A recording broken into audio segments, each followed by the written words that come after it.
Qu'est-ce qu'un fonds d'investissement? Voici Phil. Phil vient juste d'acheter 10 actions de la société X. Ces 10 actions lui ont coûté 100 €. Il espère bien entendu que la société X va être florissante et que son investissement sera fructueux. Malheureusement, Phil n'a pas de chance. La société périclite et les 100 € de Phil vont fondre comme neige au soleil. Quelque temps plus tard, Phil a de nouveau 100 € à investir. Cette fois, il ne va plus se laisser avoir. Au lieu d'acheter 10 parts dans une seule entreprise, il achète maintenant une part dans 10 entreprises différentes. Cela s'appelle répartir les risques. Phil est content parce que sa tactique marche. Le résultat de 3 entreprises ne sont pas fantastiques, mais la perte est compensée par la performance des 7 autres. Le portefeuille de Phil vaut maintenant un peu plus de 100 € grâce à la répartition.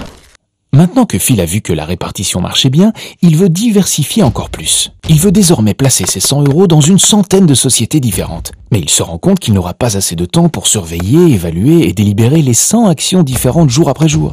Il décide alors de céder la gestion de son portefeuille d'investissement à un professionnel. Mais le professionnel lui dit que 100 € est une somme insuffisante pour la répartir sur 100 actions. En plus, le professionnel refuse de toute façon de consacrer son temps à la gestion d'un portefeuille d'à peine 100 € et il envoie Phil balader. Phil est déçu. Il vient de buter sur les limites de l'investissement individuel.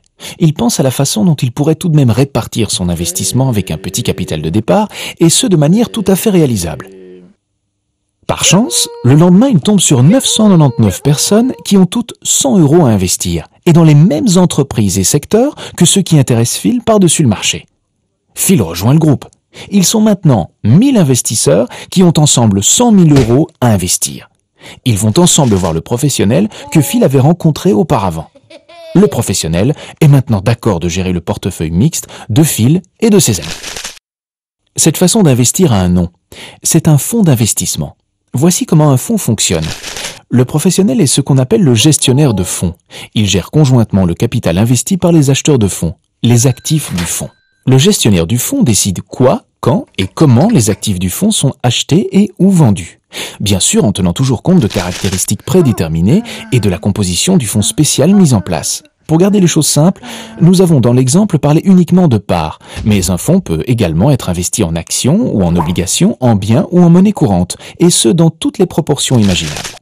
L'avantage d'un fonds, c'est que même avec un petit apport personnel, vous bénéficiez des services d'une sorte de banque privée. Et plus important encore, comme le fonds est placé à grande échelle, vous pouvez avec une petite somme investir dans des dizaines ou des centaines d'entreprises simultanément, et ce dans différents secteurs, pays voire continents.